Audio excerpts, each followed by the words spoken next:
Hello po sa mga kapwa kong kaaswang na palaging nakaantabay sa mga kwentong hatid ni Sir Dan. Matagal-tagal na rin po akong nakasubaybay sa mga kwento ninyo, pero ngayon lamang po ako naglakas loob na magpadala ng sarili kong karanasan. Sinusulat ko po ito ngayong gabi sa 15 araw ng Abril ng taong ito. Kaya magandang gabi po sa inyong lahat. Ang pangalan ko po pala ay Boyet. Ako po ay taga-probinsya ng Aklan at nasa 40 anyos na rin po ngayon. Magbe-20 anyos na rin po yata ang nakaraan nang mangyari po itong kwento ko. Bata pa lang po ako ay mulat na ako sa kahirapan ng buhay. Kaya pagsapit po ng dilim, aalis na po ako noon na may dalang sulo at lambat. Ganon talaga ang araw-araw kong ginagawa, maliban na lang kung malakas ang ulan. Dumaan muna ako sa kaibigan ko na magiging kasama ko sa panghuhuli ng tilapia at ng iba pang pwedeng mahuli sa may ilog. Tawagin natin siya sa pangalang Dodoy. Kung bakit gabi po namin ginagawa yon, ay syempre po dahil nag-aaral po kami. At kapag gabi po, nagtitipon-tipon ng mga tilapia malapit lang sa may dalampasigan. Kitang-kita po yon kung meron kang dalang sulo. At syempre, para mahuli yon, gagamitan namin ng lambat. Hindi ko po alam kung may mga gumagawa rin ito dati. Syempre, hindi lang po tilapia ang mahuhuli namin doon. Minsan nga, meron ding mga sugpo na maliliit. Kapag po kasi may sulo, nagliliwanag po ang mata ng hipon at sugpo doon sa tubig dahil sa refleksyon ng liwanag na nagmumula sa sulo. At dahil nagkukumpul-kumpul po ang mga ito, ay talagang makikita mo. Pagkakataon mo nang hulihin yon kapag ganon. Ang sinasabi ko nga po palang ilog ay tubig alat din po. Kaya marami talagang pumapasok doon na mga pwedeng hulihin. Isda, sugpo, alimango, at kung ano-ano pa. Pagkatapos po naming ihanda ang mga gagamitin namin, umalis na po kaming dalawa ni Dodoy. At nagsimula na po kaming manghuli ng mga dapat naming hulihin. Inaabot na kami ng mga 1 oras noon pero medyo inaalat po kami ng gabing yon. Kung baga, walang masyadong nahuhuli. Uuwi na lang ba tayo, tol? Medyo inaalat yata tayo ngayon. Balik na lang tayo ulit bukas. Wika ako pa kay Dodoy noon, Sir Dan. Pero ayaw pa po niyang umuwi. May sakit po kasi noon ang kanyang lola. Kaya gano'n na lang po ang kanyang pagpupursige na kahit papaano ay makatulong. Tol, may nakapagsabi sa akin na marami daw pwedeng mahuli doon banda sa loob ng abandonadong palaisdaan. Puntahan kaya natin, tol. Wika pa sa akin ng kaibigan ko. Ang sinasabi po niyang abandonadong palaisdaan ay medyo malayo-layo pa ng konti. Mga 20 minutos din siguro kung pupuntahan namin gamit ang disagwa na bangka. Merong nagmamayari sa palaisdaan na yon syempre. Pero kaya lang namin sinabing abandonado dahil pinabayaan na ng may-ari. At wala na rin pong nagbabawal kahit sino mang gustong pumasok doon. Sira-sira na rin po kasi ang mga pilapil ng palaisdaan na yon. Pinuntahan nga po namin, Sir Dan. At nagsimula na kaming mag-ikot-ikot doon sa loob. Mga 5 minuto pa lang po kami doon. May nakita na kaming butas ng alimango na alam naming meron talagang laman. Dahil sa labas po nun, ay may mga bakas na alam po naming mga bakas ng paa ng alimango. Nung bumaba po kami sa bangka at tinignan namin yon, ay hindi nga po kami nagkamali. Nakahuli agad kami ng isang malaking alimango. Dahil po doon ay nagdesisyon po kami na alimango na lang ang hulihin namin. Itinali lang namin ang bangka at naglakad kami sa gilid ng pilapil habang naghahanap ng bahay ng alimango. Napadpad po kami doon banda sa may bandang dulo na. Medyo marami-rami na po ang nahuli namin noon. Pero sinubukan naming maging tahimik lang sa ginagawa namin. Lalo at baka may ibang tao doon. At kapag pinuntahan kami at nakitang marami na kaming nahuli, ay baka kung ano pa ang gawin sa amin. Nasa may boundary na kasi yon banda ng kabilang barangay, Sir Dan. Kaya medyo delikado na po sa mga ganong oras. May nakita po ulit kaming isang malaking butas na sa tingin namin noon ay merong lamang alimango. Tinitignan pa lang po namin yung butas nang bigla po kaming nakarinig na parang may hayop na nag-aangil. Mali, parang hindi angil, kundi parang merong isang hayop na may nilalapang kung ano. Yun bang naririnig po talaga namin na merong hayop na may nilalantakang kung ano. Tol, tahimik. Ano yung tunog na yan? Parang nakakatakot, tol. Medyo pabulong ko pong sabi kay Dodoy noon. Huwag kang maingay.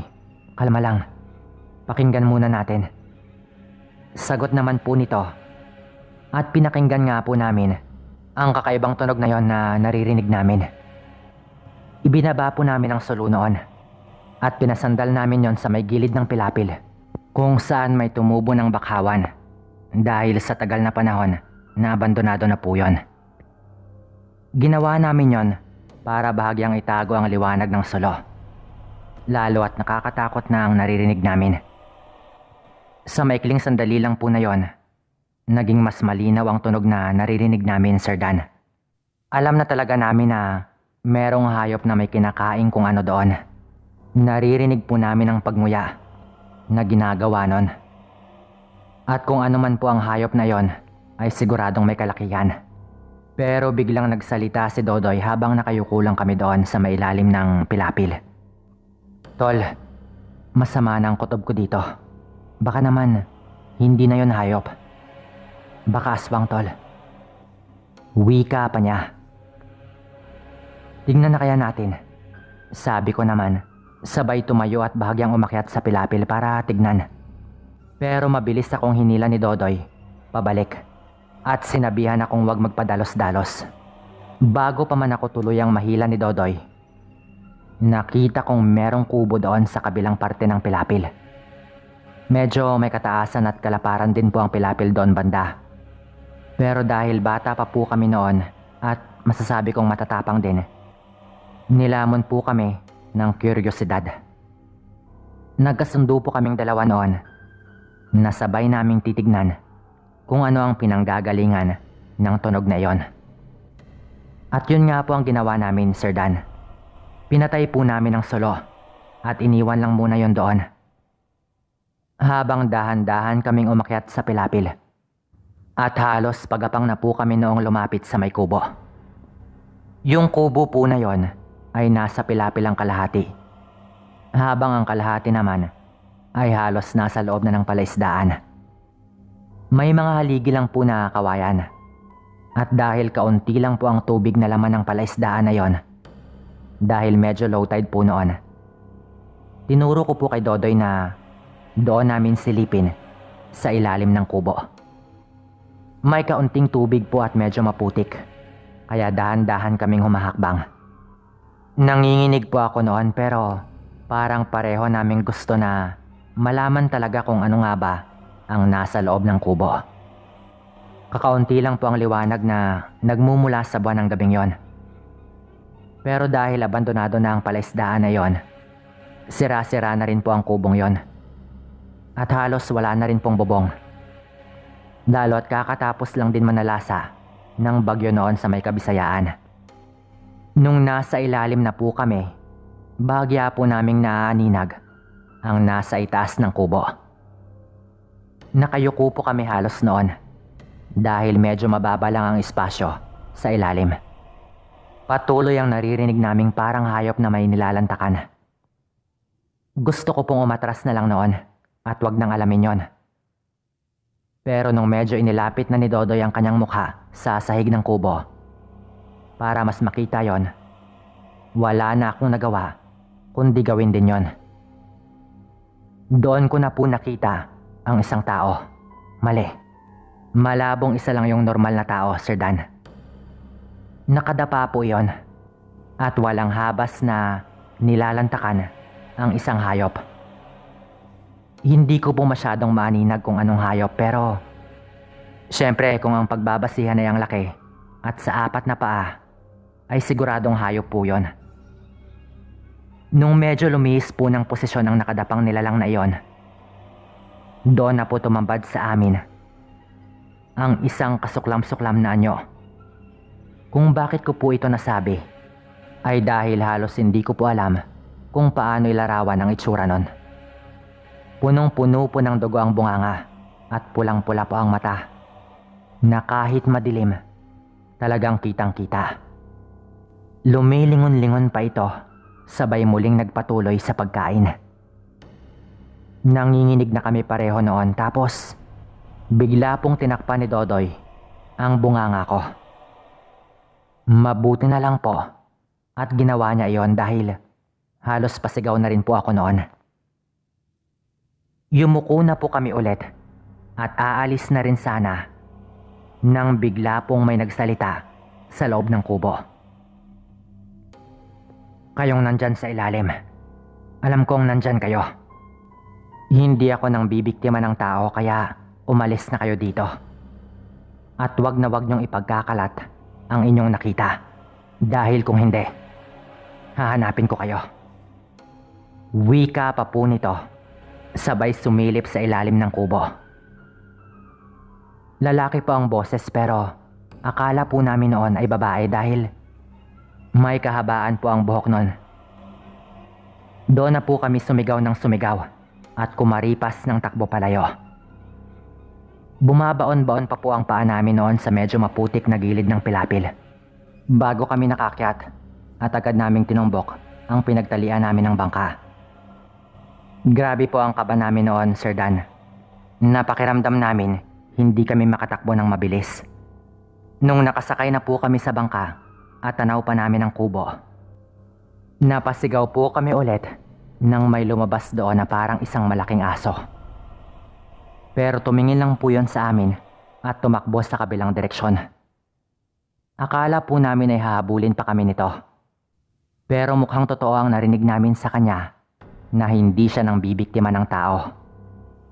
Sumagwa na kami noon ng walang tigil at pagkadaong namin, tumakbo agad kami pa uwi. Kinaumagahan po niyan, nagpasama kami kay tatay para tignan ang kubo. Naroon pa po yung mga dugo pero nagtaka po kami noon dahil wala man lang natirang laman sa hayop na kinakain ng aswang. Sa paglabas po namin ay doon na namin nakita ni Dodoy ang nakalutang na katawan ng parang isang malaking aso. Gutay-gutay na po yon at wasak na ang tiyan na parang lamang loob lang po ang kinuha. Siguro ay tinapon niya yon doon banda nung lumabas na siya. Inilihim po namin yon dahil natakot po kami noon na kapag kumalat, baka gantihan pa kami ng aswang na yon. Hindi ko po kayo pinipilit na maniwala. Tumawa kayo hanggat gusto ninyo, kahit pati pa po ikaw, Sir Dan. Pero ito po ang kwento namin. Maraming salamat po kung mapili. Boyet nga po pala ng Aklan.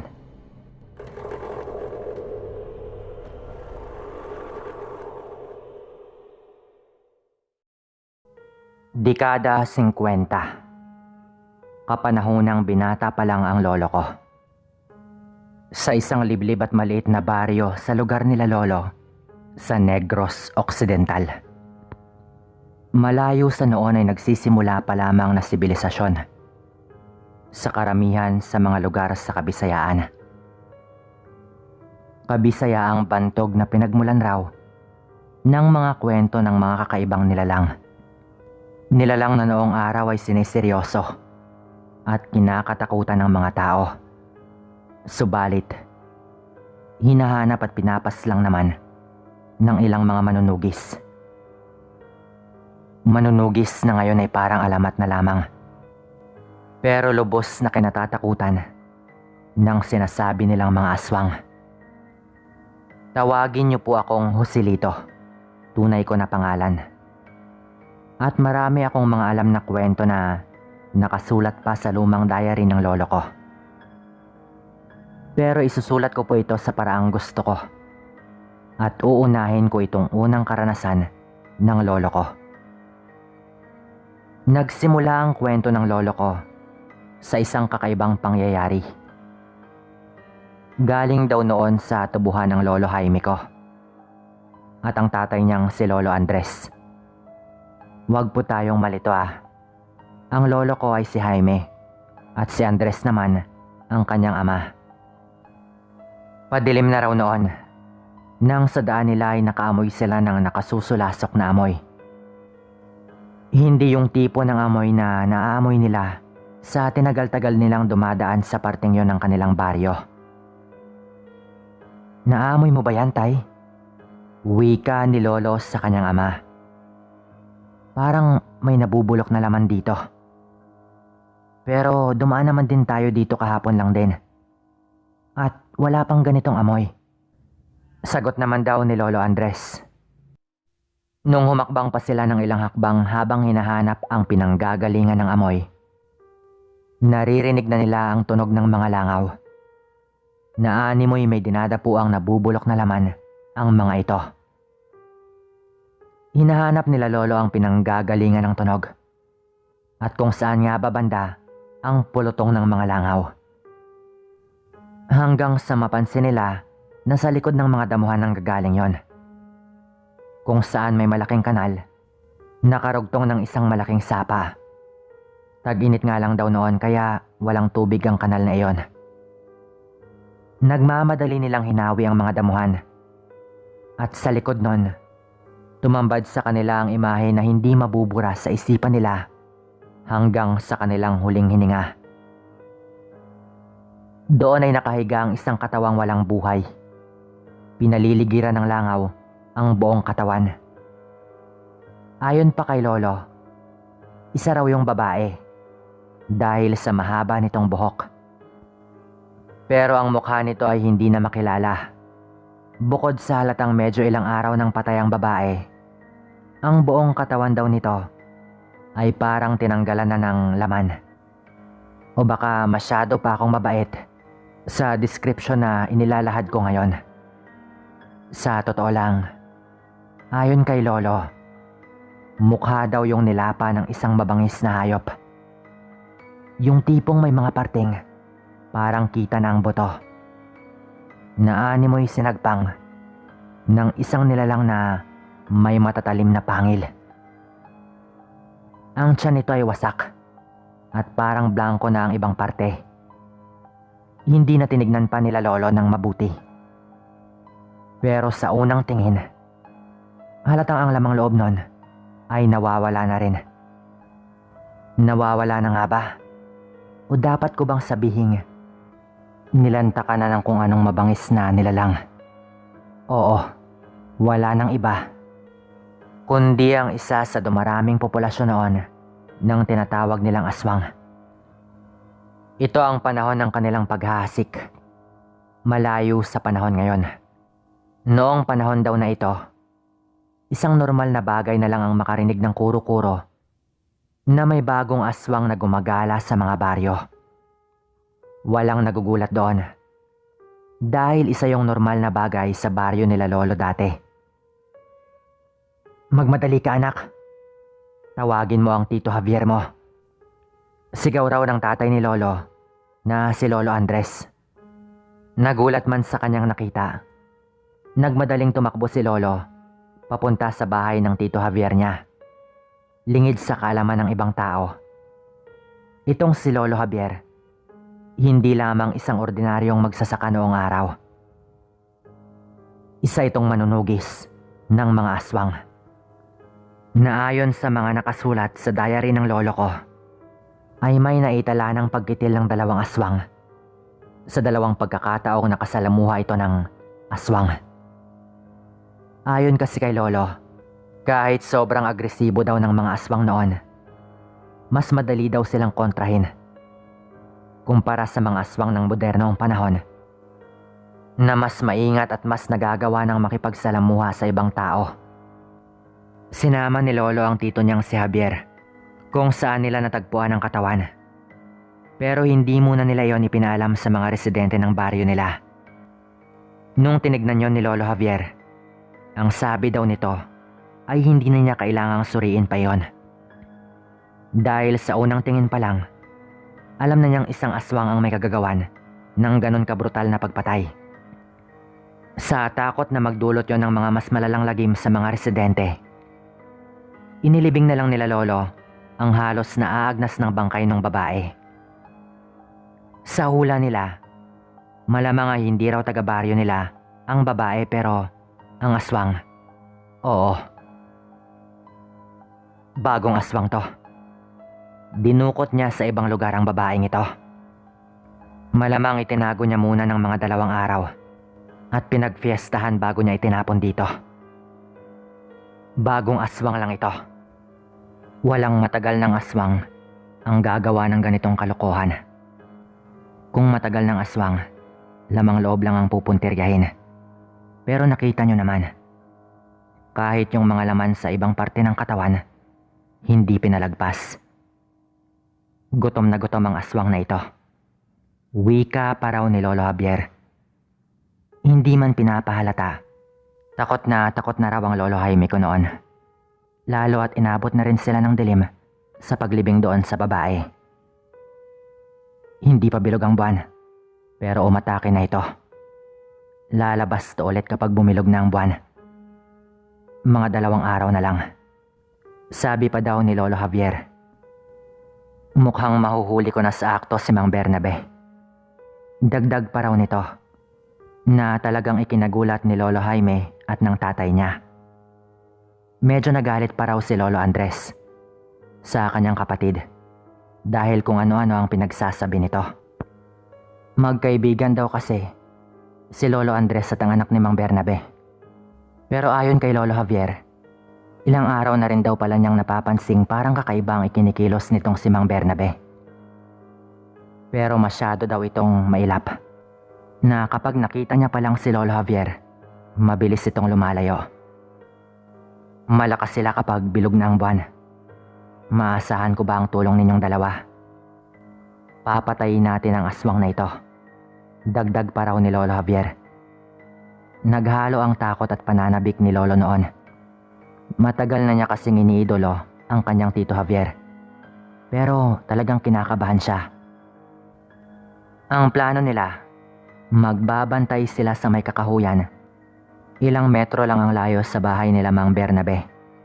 Na parang ganun na lang kasigurado si Lolo Javier na si Bernabe nga ang may kagagawan.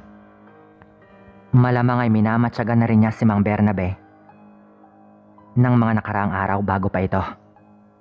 Hindi rin naman ito masisi dahil ang isa nilang kapatid na tito na rin sana ng lolo ko, binawian raw ng buhay sa edad na 2 taon. Naayon pa kay Lolo, aswang daw talaga ang may kagagawan. Kaya gano'n na lang ang galit ni Lolo Andres at Lolo Javier sa mga aswang. Itong si Lolo Javier nga lang ang talagang nagbigay ng oras na magpakadalubhasa sa panunugi sa lahi ng mga aswang. Nung dumating na ang kabilugan ng buwan, ginawa na nila ang plano. Pero bago magdilim noon, humingi daw sila ng dugo ng baboy doon sa pinagkakatayan. Marami-rami rin ang naibigay sa kanila, kapalit ng kanilang pagtulong sa pagkatay ng mga baboy. Kapag bagong aswang daw pala, parang mga hayop pa na hindi nakakapagpigil kapag nakakaamoy ng dugo. Lalo at talagang nauuhaw raw pala ang mga bagong aswang kapag kabilugan ng buwan. Pagsapit ng mga 9:00, hinawakan daw ni Lolo Javier sa ulo si Lolo Andres at si Lolo Jaime.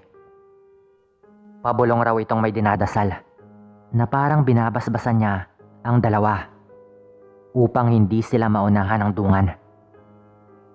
Kahit daw yung mga armas nila, itinarak ni Lolo Javier sa lupa para daw siguradong tatabla ng aswang kung sakaling tama nga sila sa kanilang hinala kay Mang Bernabe. Pagkatapos ng maikling dasal na ginawa nila, kinuha na ni Lolo Javier ang timba na may lamang dugo at ikinalat yon malapit sa bahay ni Mang Bernabe hanggang papasok sa may kakahuyan. Binalaanan ni Lolo Javier sila Lolo Jaime na kung aswang nga si Mang Bernabe, talagang aatakihin ito ng pagkaaswang sa gabing yon. At tama nga sila dahil ilang sandali pa, mula sa malayo ay nakita nilang bumukas ang bintana nila Mang Bernabe.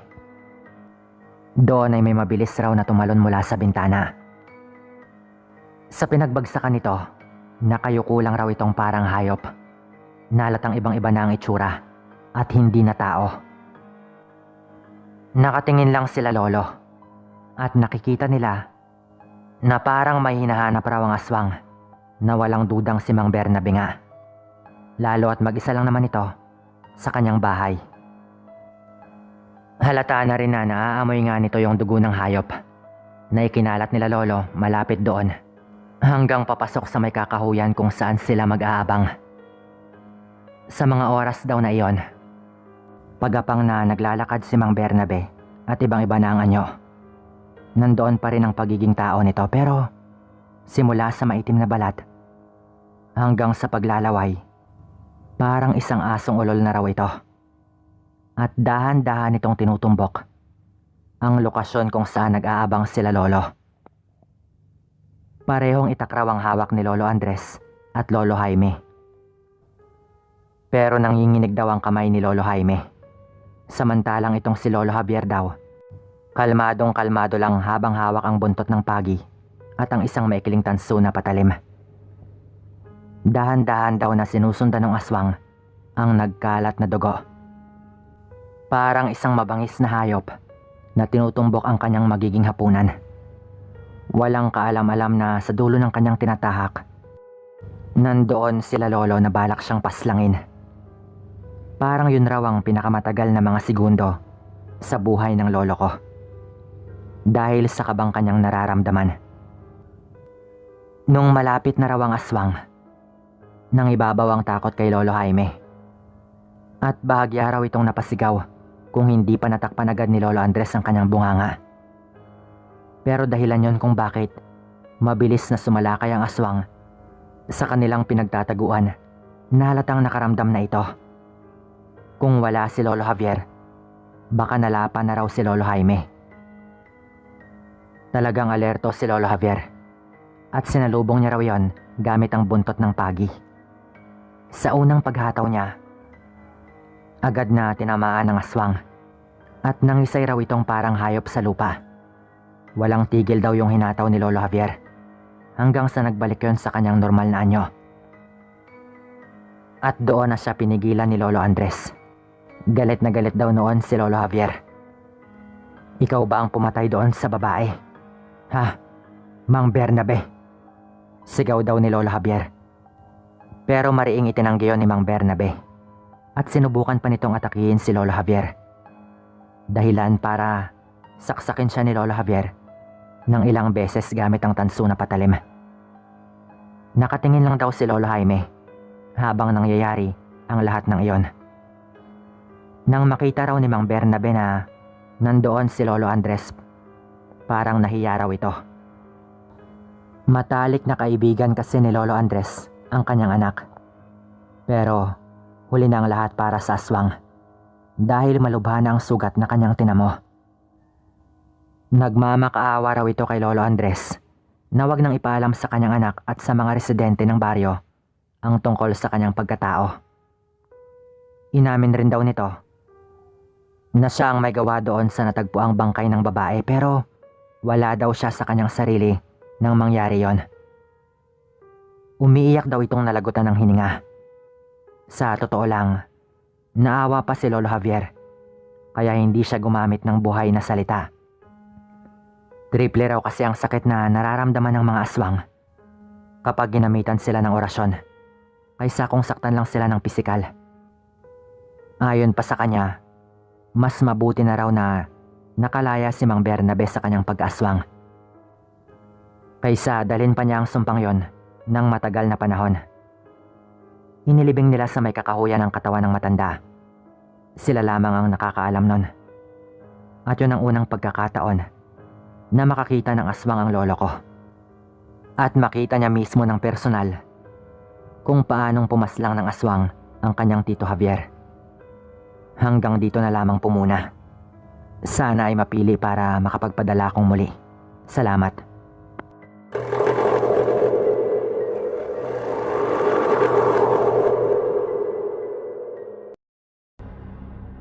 Isang gabi, pauwi na kami ng tatay ko, sakay ng tricycle na pinapasada niya. Nung bigla yung tumirik, habang naroon pa lang kami sa may kabilang baryo. Mga 30 minutos din sigurong sinubukang gawa ng paraan ng tatay ko. Pero ayaw na nga talagang umandar. Medyo matagal na rin kasi yung ginagamit ng tatay ko, kaya marami na nga ring problema. Mabuti na lang at tumirik yung tricycle malapit lang sa isang kakilala ng tatay ko sa may kabilang baryo. Tinulak na lang namin yon papunta doon at ibinili ni tatay na doon na lang niya iiwan. Pinasok lang namin sa loob ng kanilang bakod. At nagdesisyon nga kami na lalakarin na lang talaga namin pauwi. Malayo-layo nga lang talagang lakaran din yon. Siguro mga 1 oras kung sa kalsada talaga kami dumaan. Lalo at sa may dulo pa yung bahay namin. Ang malas naman. Ngayon pa talaga tayo nasiraan. Pero anak, sa gubat na lang tayo dumaan para mas mabilis. May flashlight naman tayong dala eh, sabi ng tatay ko noon. Pumayag naman ako dahil hindi hamak na mas mabilis naman kapag sa may gubat kami dumaan. Dahil paglabas nga ng gubat ay naroon na rin banda yung bahay namin. Kapag sa kalsada pa kami dumaan ay medyo iikot pa kami. At kung magbantay naman kami ng masasakyan, malabo na rin dahil wala na ring dumadaan doon ng ganoong oras ng mga panahong ito. Nga pala, sa probinsya ito ng Capiz. Sa isang bayan na talagang liblib noong mga panahong ito. Dekada 80 ito. Ako yung may hawak ng ilaw noon. Mabuti na lang at bago pa yung baterya noon. Mga 10 minuto na kaming naglalakad at nasa gitna na nga kami ng gubat nung meron kaming narinig na kakaiba. Teka, tumigil muna tayo. Parang meron akong naririnig, sabi pa ng tatay ko. Ako nga rin tay. Meron akong narinig bigla. Parang sanggol na umiiyak. Sabi ko naman sa kanya.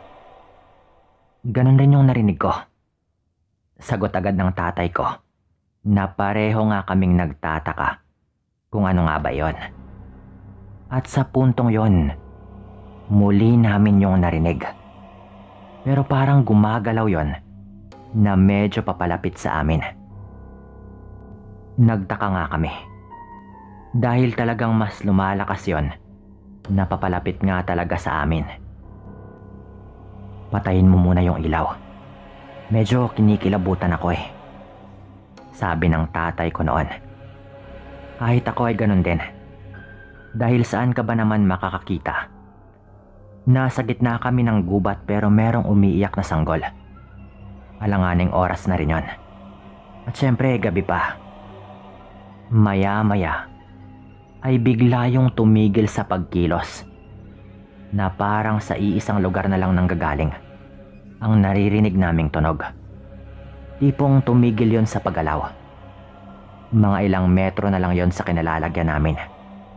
Siguro kung magbibigay talaga ako ng distansya, baka nasa 100 metro na lang. Ang lapit na lang talaga, kaso medyo masukal nga lang yung lugar. Yung daan kasing tinatahak namin ng tatay ko. Yung dinadaanan naman talaga ng mga tao sa gubat na ito. Marami din kasing dumadaan doon.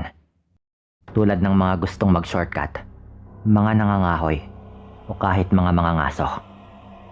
Nakatayo lang kami ni tatay. Tumigil din muna kami sa paglalakad. at pinapakinggan lang namin yung paligid. Maya-maya pa, yung iyak ng sanggol na naririnig namin ay mas lumakas pa nga na parang nasasaktan yung sanggol. Pero ang bilis lang po nun. Mga ilang segundo lang siguro at bigla nang tumahimik. Literal na sa kalagitnaan ng pag-iyak nun, tumahimik na lang yun bigla. Kinabahan kami ni tatay. Dahil kahit naririnig lang naman namin at hindi nga namin nakikita, parang pinatay yung sanggol sa narinig naming nangyari. Bigla-bigla kasing nanahimik at parang nalagutan na lang bigla ng hininga. Doon na nga kami nagdesisyon ng tatay ko na kumilos na. Lalo at hindi talaga ordinaryo ang nangyayaring yon. Ngunit nakailang hakbang pa lang kami ay meron kaming narinig ulit. Mas nakakapangilabot pa dahil ang sunod naming narinig ay parang hayop na merong kinakain. Dinig na namin yon na bumunot na nga agad yung tatay ko ng sukbit niyang kutsilyo. Dahil nakakaramdam na rin kami ng takot. Kung ano man yung nasa likod ng damuhan na narinig nga namin pagkatapos manahimik nung iyak ng sanggol, siguradong delikado yon. Tinulak ako ni tatay pabalik na parang gusto nito na siya na muna ang sumilip at maiwan lang ako doon. Pero ayokong maiwan doon sa likod. At gusto kong tignan din at malaman na rin agad kung ano ba talaga yon. Tuloy-tuloy lang yung aming naririnig. Parang walang habas na kumakain. Ang nakakalungkot pa dito, may mga tumatakbo ng imahe sa utak ko habang naririnig ko iyon. Na alam ko nga sa aking sarili na yung sanggol na narinig naming umiyak kanina ay baka patay na. Naisip ko na lang din na sana ay mali ako. Sana talaga. Pero lumapit pa kami ng tatay ko, Sir Dan. Marahan at maingat. Sumilip kami ng sabay sa likod ng matataas na mga damo. Medyo madilim kaya hindi na nga namin maaninag ng maayos. Pero parang may nakadapang tao doon. Ngunit nagulat kami na sakto naman na sumilip kami, bigla na rin yung umalis. Hindi ko makakalimutan, Sir Dan, na pagtakbo nun ay bigla yung naging hayop. Ganon yung pagkakakita ko doon. At alam kong ganon din si tatay, dahil hinawakan pa nga niya ako sa ulo at pinayuko niya ako nung biglang tumakbo yung nilalang. Hindi muna kami kumibo ng mga ilang segundo.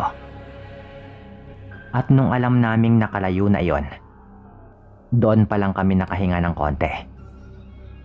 Nakita mo ba yon, anak? Naging hayop yon pero parang taong nakayuko lang nung una, di ba? Tanong pa ng tatay ko. Nahalatang nalilito ito sa kanyang nakita. Salamat naman at pareho tayo ng nakita, tay. Akala ko namamalik mata lang ako eh. Hindi ganon kalinaw dahil sa dilim. Pero naaninag ko rin talaga. Naging hayop po yon. Sagot ko naman kay tatay. Pinalipas lang namin ng ilan pang sandali. At baka bumalik pa ngayon. Bago nga kami lumabas sa may damuhan at inilawan ng paligid. At doon kami mas nagimbal sa aming mga nakita. Nung inilawan na nga ng tatay ko, meron ng mga dugo sa paligid. Nagkalat yon. At halos masuka ko sa iba ko pang mga nakita. May mga naiwang laman doon pero nagkalat na. Pero may isang tumpok ng naiwang laman doon na kahit anong tingin ang gawin ko ay ang natira talaga sa katawan ng isang tao. Isang sanggol. Grabe yung kaba ko noon nang makita ko yung ulo. Talagang nasuka na nga ako noon. Kinain po yon. Parang nilapa. Hindi. Nilantakan. Kinain ng walang habas. Tay, ito kaya yung sanggol kanina? Ano ba tong natsambahan natin, tay? Pauwi lang naman sana tayo eh. Sabi ko noon na medyo naiiyak na nga ako sa aking mga nasaksihan. Parang bagong panganak na sanggol lang po yun. Maliit pa lang eh. Siguro mga 1 buwan. Iiwan ba natin to dito? Tanong ko pa kay tatay. Pero ang sabi ng tatay ko, hindi daw niya matitiis na iwan na lang yun doon. Wala naman daw maniniwala sa mga nakita namin. At baka mapagbintangan pa kaming may gawa nun. Kaya pinagtulungan namin ng tatay ko na maghukay para ilibing yon. Malambot lang yung lupa sa parteng yon.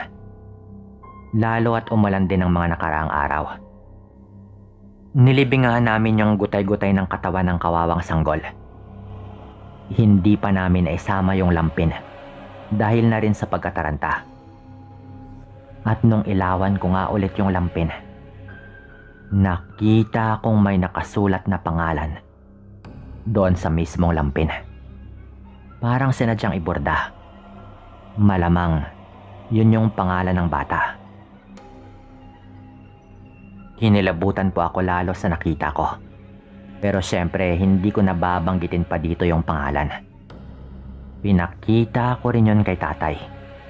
At nagulat pa ako lalo nung parang napaisip bigla yung tatay ko. Napatahimik ito saglit bago nagsalita. Ito rin yung pangalan ng kakapanganak lang na sanggol ng ninong ng kapatid mo, anak. Yung kumpare ko, yung tito Nalding mo. Sabi ng tatay ko, sabay na pabuntong hininga ito. Wag naman sana. Dagdag pa ng tatay ko. At sinabi rin itong umalis na nga rin kami sa lugar na iyon at baka meron pang bumalik. Alam namin parehong aswang na yung pinag-uusapan dito. Hindi lang namin pamaamin sa mga sarili namin ng mga oras na iyon. Pero yun talaga yung aming nakita. Aswang yon. Umalis na nga kami, Sir Dan. At kahit balisa at nalilito, dumiretso na kami pauwi. Nagawa pang dalhin ng tatay ko yung lampin. Pagdating ng bahay, nagkunwari lang kaming parang walang nangyari. At baka mag-alala pa nga yung nanay ko kapag nagkwento pa kami. Ang sabi sa akin ng tatay ko, kapag balikan na raw namin yung tricycle kinabukasan, dumaan daw kami doon sa kanyang kumpare. Dahil masama daw ang kanyang kutob. Dahil doon din naman kami banda dadaan. Dahil balak nga naming manghiram ng motor kay tito para puntahan yung tricycle. Magdadala na lang yung tatay ko ng mga gamit para subukan niya nga talagang ayusin pa yon. Maaga pa kaming umalis at dumaan nga kami saglit doon sa bahay ng kumpare ng tatay ko. Doon na nga nagkagulo-gulo dahil maraming tao doon na parang merong nangyaring masama. Nagtanong agad kami sa isang kababaryo at sinabi nito na kagabi pa raw pala nawawala ang sanggol na anak nila Tito Nalding. Ang lakas po ng kalabog sa dibdib ko noon dahil alam kong konektado ito sa aming nakita. Nagtanong ako agad kay tatay kung sasabihin ba namin. Pero hindi muna kami pumasok sa kanilang bakuran. Ang sabi ng tatay ko, mahirap daw na sabihin. Dahil yung asawa daw ni Tito Nalding, dati na ring nakunan. Tapos ngayon, nawawala naman ang kanyang isa pang anak. Bukod pa doon, yung asawa na ito ni Tito Nalding, natawagin nga nating Tita Elsa, ay medyo nagkaproblema na rin sa pag-iisip. Mula nung makuna nito, mga 2 taon na ang nakaraan bago nangyari ito. Kapag umaatake ang kondisyon nito sa pag-iisip, talagang nahihirapan si Tito Nalding. At ang sabi pangaraw nito kay tatay, ay baka itong pangalawa nilang anak yung makakapagpagaling sa problema sa pag-iisip ng kanyang asawa. Kaya kung ano man ang alam namin, ay hindi talaga dapat malaman muna ni Tita Elsa. Si Tito Nalding lang daw ang kakausapin ng tatay ko. Pumasok nga kami sa bakuran nila noon. At laking gulat ko nung may mga nakasampay pa sa sampayan na mga lampi na parehong-pareho talaga. Sa napulot namin sa gubat, may pangalan din na nakasulat. Nagtatayuan ang mga balahibo ko noon sa nakita ko. Sa puntong yon, medyo sigurado na nga ako na yung sanggol na nakita namin sa gubat ay yung parehong sanggol na nawawala. Kinausap ng tatay ko si Tito Nalding. Sa may likod lang banda ng bahay, nandoon din ako. Nung marinig ni Tito Nalding yung mga sinabi namin, nung una hindi ito makapaniwala. Galit na galit pa nga ito kay tatay dahil kung ano-ano raw yung pinagsasabi. Pero nung iginiit namin ng tatay ko na yun talaga yung nakita namin, iyak na ito ng iyak. Hindi siya makapaniwala. Litong-lito siya na parang hindi rin niya alam ang gagawin at ang iisipin. Yung mga tanim na saging sa likod ng bahay nila ay pinagsusuntok niya na napatingin na nga rin ng ibang mga tao doon. Pero nung medyo kumalma na nga ito, nakiusap siya kay tatay na itago na lang naming tatlo yon. Ang pagkakaalam lang nila ay kinuha ng kung sino ang kanilang anak. Mas pipiliin daw yon ni Tito Nalding kaysa sabihin sa kanyang asawa na baka aswang ang may gawa at wala na ang kanilang anak. Ipinakita pa nga ng tatay ko yung lampin at kumpirmado nga na lampin yun ng anak ni Tito Nalding. Pero nagpumilit ito na balikan namin ang nasabing lugar at hukayin ang inilibing namin. Dahil gusto raw niyang makita sa kanyang sariling mga mata. Kinalimutan na muna namin ang tungkol sa tricycle at sinamahan namin si Tito Nalding na umalis. Hindi na namin sinabi pa sa ibang mga tao noon. Sa totoo lang, nai-report na rin nila ang pagkawala ng kanilang anak. Pero wala silang kaalam-alam sa totoong nangyari. Pinuntahan nga namin, Sir Dan, yung lugar na pinangyarihan. Nung una, halatang nag-aalangan pa yung Tito Nalding na hukayin yon. Pero nilakasan niya ang kanyang loob at hinukay na nga naming tatlo yon. Nung mahukay na namin, napaupo agad sa lupa si Tito Nalding. Nung tinanggal niya yung nakabalot sa kanyang anak, hindi siya makapaniwala na yun na nga yung kanyang sanggol na anak. At kahit siya ay halos masuka rin sa kanyang nakita. Tulad ng sabi ko, Sir Dan, parang nilapa yun ng mabangis na hayop. Gutay-gutay na at halos hindi na nga halatang sanggol pala yun. Nga pala, baka sabihin yung basta-basta na lang namin nilagay yun sa hukay. Pero hindi, dahil binalot namin yun ng suot na jacket ng tatay ko. Huli na rin kasi nang makita namin yung lampin. Siyempre kahit bagong panganak lang din halos yon, tao pa rin yon. At nirespeto namin at inayos naman ang paglibing doon. Umiyak nang umiyak si Tito Nalding habang nakaupo ito sa lupa. Galit na galit siya at hindi makapaniwala sa mga nangyari. Ang sabi niya, hindi pwedeng malaman yon ng kanyang asawa. At mas lalong hindi niya pwedeng makita yon.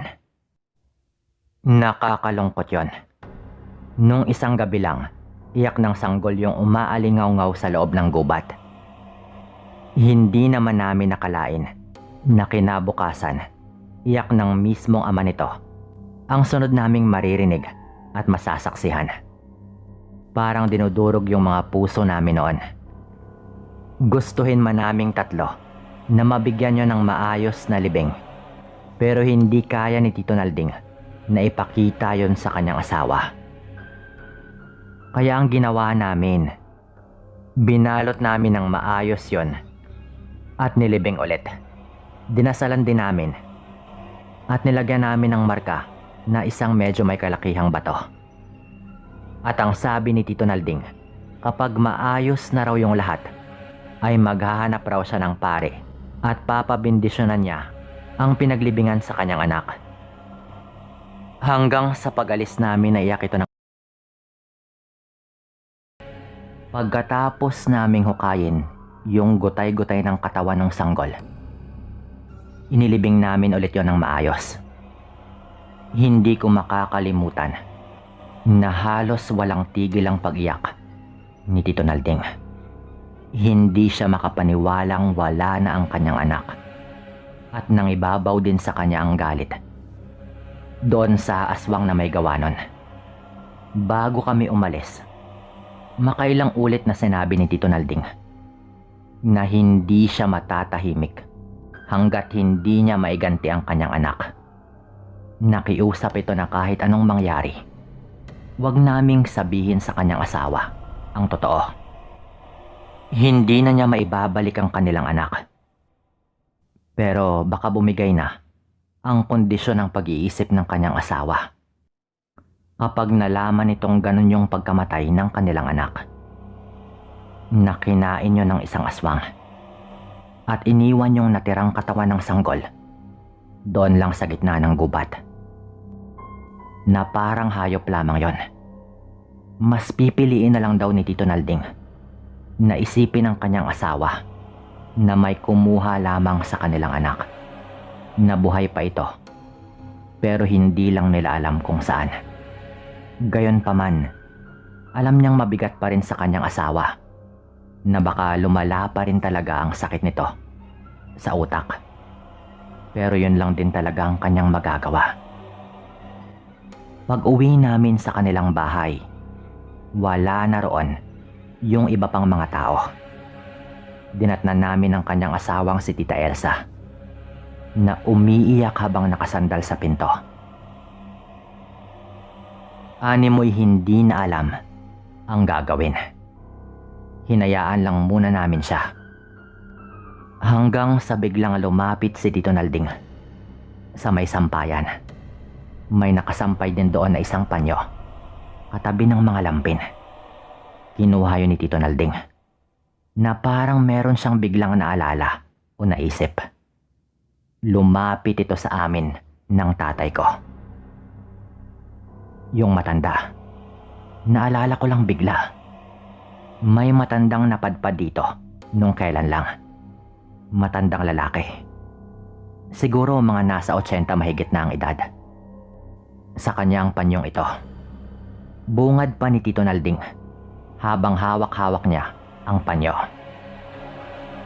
Anong tungkol sa matanda? At bakit nasa iyo ang kanyang panyo? Tanong ng tatay ko noon. Anong tungkol sa matanda? At bakit nasa iyo ang kanyang panyo? Tanong ng tatay ko noon. Dahil nandito siya. Mga ilang araw nang nakalipas. Hapon yon, mga bandang 4:00, nung merong kumakatok sa pinto namin. Pagbukas ko, isang matandang lalaki, hinang-hina at nakikiusap na makikain kahit tinapay lang daw at makikiinom na rin ng tubig. Sakto naman na lumabas din yung asawa ko. At alam nyo naman si Elsa. Sobrang maawain. Kahit ako, aaminin kong naawa ko sa matanda. Pinapasok namin yung matanda at binigyan ng tinapay na makakain. Pinaupo pa namin at pinainom rin ng tubig. Hinang-hina yung matanda. Pero yun pa lang ang unang pagkakataon na nakita namin ng matandang yon. Kwento pa ni Tito Nalding. Nung umayak yung sanggol namin sa kwarto, naalala kong napatayo bigla yung matanda na talagang nakuha nun yung kanyang atensyon. Nagtanong pa kung bagong panganak daw ba. At sumagot naman ako ng oo. Pero hanggang doon lang yon. Ilang minuto pa ay nagpasalamat na at lumabas yung matanda. Naiwan pa nga niya yung kanyang panyo eh. Hindi ko rin natanong yung kanyang pangalan. Pero nung makita ko ulit yung panyong ito, kinutuban ako bigla eh. Nung naglakad kasi palabas yung matanda, Nung umalis na ito, parang bigla yung lumakas at bumilis kumilos. Tapos palingon-lingon pa. Samantalang nung kumatok ito sa pinto, ay talagang nanghihina ito.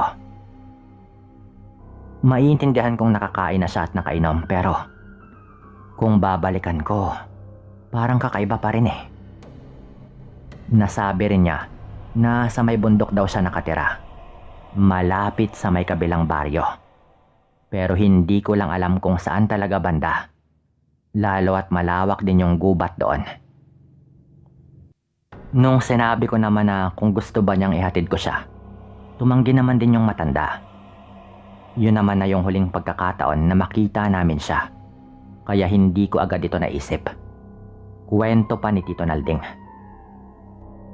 Pero pare, talaga bang kinukutuban ka? Tanong ng tatay ko. At nung sumagot ng oo si Tito Nalding, sinabi na nga ng tatay ko na baka dapat magpunta na raw kami sa albularyo sa lalong madaling panahon. Iba rin talaga ang kutob kasi ng isang ama. Anak niya yung nabiktima ng aswang, kaya siyang mas nakakaalam. At para mabigyang linaw na rin ang lahat, may kilalang albularyo yung tatay ko na medyo sikat din talaga sa lugar namin noon. Medyo malayo nga lang, pero ang anak ng albularyong yon ay kaibigan rin ng tatay ko, kaya sigurado siya na maaasahan ng albularyo.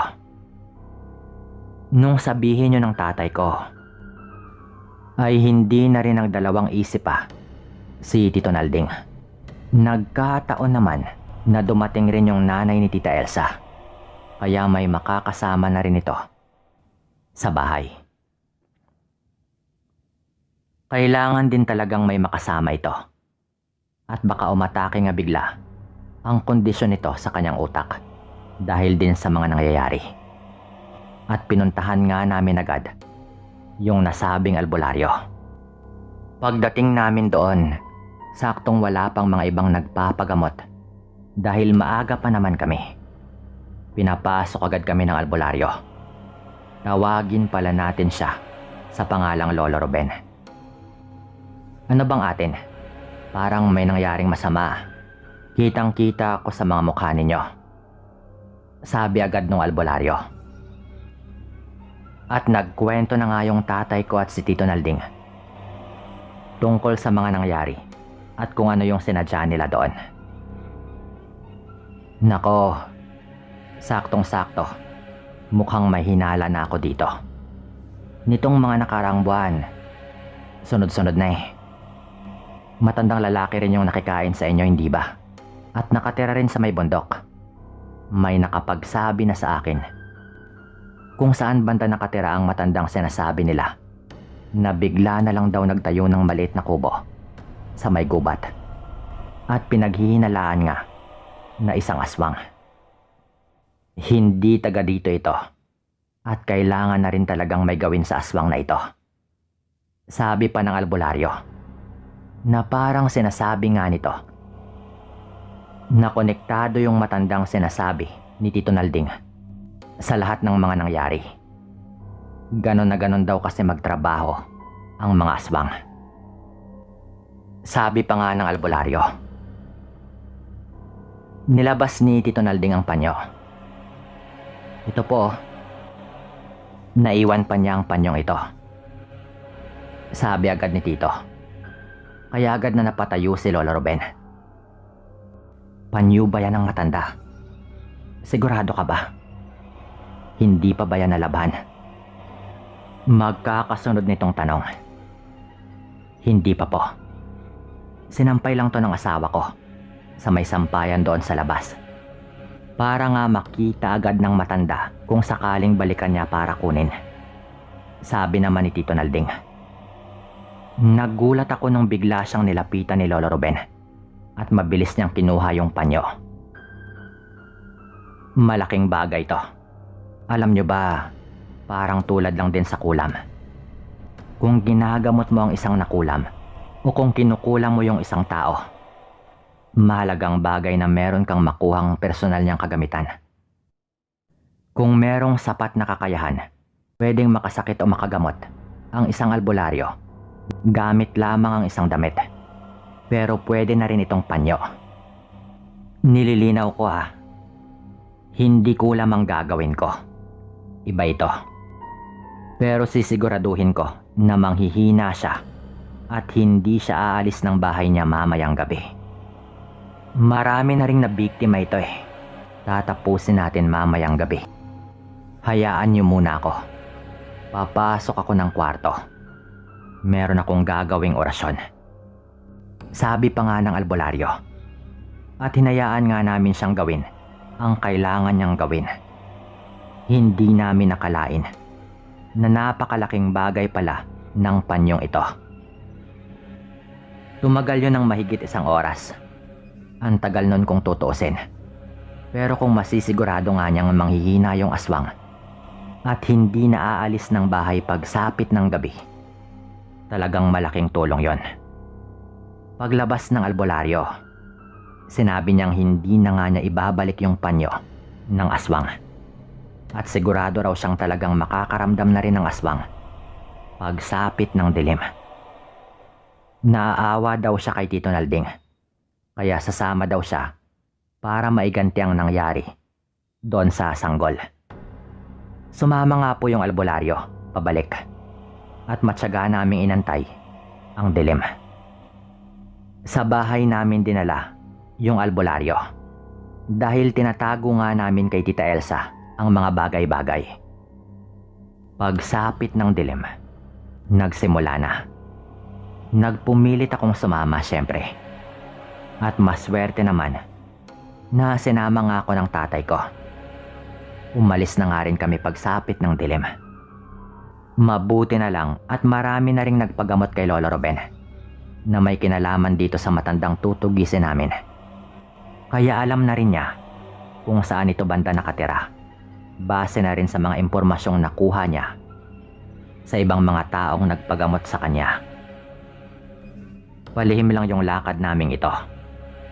Hinakabahan ako noon, pero desidido rin akong makatulong para matapos na yung pangbibiktima ng matandang yon.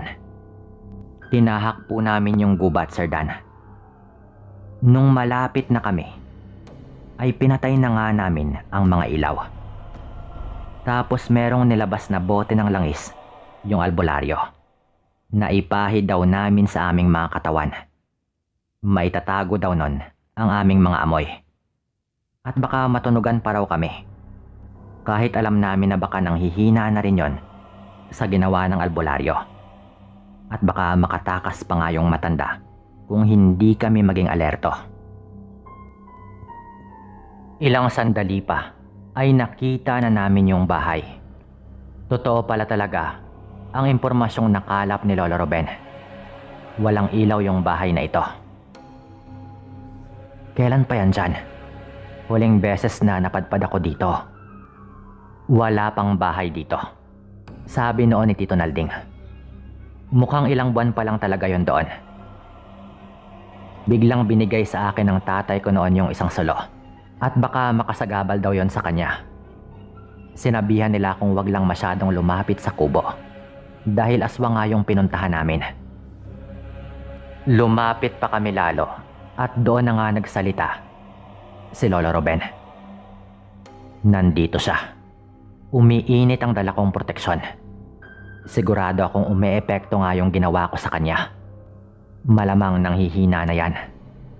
Kasalanan niya. At iniwan pa niya ang panyo. Kaya nagamit ko pa yon laban sa kanya. Sabi ni Lolo Ruben. At kinabahan ako noon, Sir Dan, nung marinig kong meron ng mga binubulong yung albularyo na parang mga orasyon. Nung ginawa niya yon, Sir Dan, nakarinig kami ng panaghoy mula sa loob. Parang nasasaktan yung nandoon sa loob na mukhang dahil din sa mga orasyon na ginagawa ng albularyo. Tapos agad nang lumapit sa pinto ng kubo yung albularyo. Sumunod naman si Tito Nalding at yung tatay ko. Habang ako ay nakayuko lang sa may damuhan. Nagulat po ako noon nung biglang merong sumilip at nagbukas sa bintana. Talagang binuksan po niya. Galit na galit yon Yung isa pang solo ay sinindihan nga ulit ni Tito Nalding. At doon tumambad sa amin ang isang nakakatakot na matanda. Naglalawa yon na talagang galit na galit at nakakatakot yung kanyang mukha. Hindi ko makakalimutan, Sir Dan, nung unang pagkakataon na makakita ko ng mukha ng isang aswang. Hindi ko mailarawan ang nakakatakot na mukha nun. Sumisigaw ito at paano daw kami nakarating doon. Nabigla rin yata siya at nakita ko yung takot sa aswang nung makita niya si Lolo Ruben. Ikaw ba yon? Anong ginawa mo sa akin at nanghihina ako? Sigaw nito. Sabay sinubukan nga niyang lumabas sa bahay. Pero naggulat ako nung tumakbo si Tito Nalding at agad niyang tinagayon. Walang pag-aalinlangan at tinamaan po niya yon na hindi yun nakatuloy sa paglabas. Halatang may iniinda rin yung aswang dahil nga sa mga ginagawa sa kanya ni Lolo Ruben. Ito ang unang pagkakataon na napatunayan kong iba talaga kapag magaling yung isang albularyo. Kaya nilang paglaruan ng isang aswang. Sinasabi ko sa inyo. Tigilan mo yan, albularyo. Tigilan mo yung orasyon. Sigaw pa nung nasa loob. Pero biglang pumasok si Tito Nalding doon sa loob at dumaan siya sa bintana. Nangilabot na ako sa sunod kong mga narinig. Hindi ko man nakikita, pero umiiyak si Tito Nalding. At naririnig ko talagang pinagtataga niya yung nasa loob. Hayop ka, papatayin kita! Narinig ko pang paulit-ulit niyang sinisigaw. Siyempre, mabilis lang po niyang nagawa ang kanyang gusto. At malamang ay hindi na rin nakalaban talaga yung aswang. Dahil nga doon po sa labas ay sigaw ng mga orasyon yung albularyo. Talagang hindi tumigil si Lolo Ruben. At sa mga nagmamaliit sa mga orasyon, mali po kayo sa inyong iniisip. Malakas na panlaban po yung mga orasyon. Lalo at bago pa namin pinuntahan, ay meron na rin ginawang ritual si Lolo Ruben na ginamit pa nga rin niya yung naiwang panyo ng matanda para umepekto daw yon. Sumilip yung tatay ko at yung albularyo doon sa loob. Gagawin ko rin sana, pero pinigilan nila ako na parang ayaw na nga nila na makita ko pa yung nangyari sa loob. Malamang ay tinagtad nga ng taga ni Tito Nalding ang aswang na iyon. Maya-maya pa, lumabas na rin si Tito Nalding. At puno na nga ng dugo ang kanyang damit, pati yung kanyang kamay. At ganon din yung kanyang ginamit na itak. Pagkatapos po nun, kinuha niya yung sulo at sinilaban yung pawid na bubong ng bahay, pati yung mismong kubo. Sinunog po niya yung bahay. At syempre, pati yung aswang na nasa loob, na malamang ay wala na ring buhay o nag-aagaw buhay na rin. Nakikita ko pa rin ang sakit sa mukha ni Tito Nalding, na parang kahit nagawa na niyang iganti ang kanyang anak, ay hindi pa rin yon sapat. Dahil nga hindi na rin maibabalik nun ang buhay ng sanggol. Pinanood lang namin yon. Hindi kami kumibo, bilang respeto na rin sa amang nawalan ng kanyang anak. Hanggang sa natupok na nga yung kubo. At malamang pati yung katawan, lalo at pati yung mga kahoy sa paligid, ay nilagay din ni Tito Nalding doon sa apoy para mas tumagal nga yung pagliyab. Pagkatapos po nun, sinigurado lang naming patay na nga talaga yung apoy at baka kumalat pa. Tinignan ko po noon, Sir Dan, at medyo may natira pa doon sa sunog na katawan, pero hindi na rin talaga halata na katawan na pala yon ng isang aswang. Hinayaan lang po namin yon at umalis na kami dahil wala naman ding mga taong napapadpad halos doon sa gitna ng gubat na ito. Kinikilabutan pa rin ako kahit pauwi na kami. Kahit hanggang ngayon, walang masyadong nagsasalita noon sa daan namin pa uwi. Pero alam namin na naiganti na nga namin yung kawawang sanggol. Pinatay ng ama ng bata yung mismong aswang. Nagpasalamat lang kami sa albularyo noon at hindi nga ito humingi ng kapalit. At masaya raw siyang nakatulong siya. Lalo at kaibigan rin nga ng tatay ko ang kanyang anak. Napakabuting tao rin talaga ni Lolo Ruben. Siyempre, hindi pa rin yung naging madali sa mag-asawa. Pero hindi sila sumuko. Lumaban naman sila pagkatapos nun. Nanatiling lihim kay Tita Elsa ang lahat ng iyon. At tiniis nila ang sakit ng pagkawala ng kanyang anak. Hanggang sa magkaanak nga sila ulit. Sa pagkakataong yon, sinabi na raw ni Tito Nalding ang mga nangyari. Masakit yon siyempre, pero nagawa nilang kayanin. May pagkakataong bumabalik-balik ang problema sa pag-iisip ni Tita Elsa, pero nagpagamot ito at bumuti naman ang kanyang lagay. Para sa akin, nakamta naman ng kawawang sanggol ang hustisya. Pero hindi ko lang alam kung sapat na ba iyon, lalo at nakakakilabot din ang nangyari sa kanya sa kamay ng isang aswang. Kung saan ako ginawa yon, hindi ko rin mapapatawad yung aswang na yon. Lalo at hindi naman namin yon kababaryo. Ni hindi nga namin alam kung taga saan yon eh. Pero dito ko na rin po tatapusin ang kwentong ito. Salamat sa lahat ng mga nakinig. Paalam. Binabati ko nga pala ang mga supporters na ito. Kay Miss Dimples Yumi, Rachel Kimpo, Ezekiel Heja, kay Arlene Besa at sa kanyang pamilya, Catherine Teres Pardilla, May Esbiato, Imelda Reyes, kay Solomon Ryder, Che Pantilla, Jasper Hernandez, Angelo Candelaria, Jenny Rose Tabuyo, Randy Bashancilia, kay Erm, kay Joey Ann La Puebla at kay Fe Guerrero. Maraming salamat at shoutout sa inyo.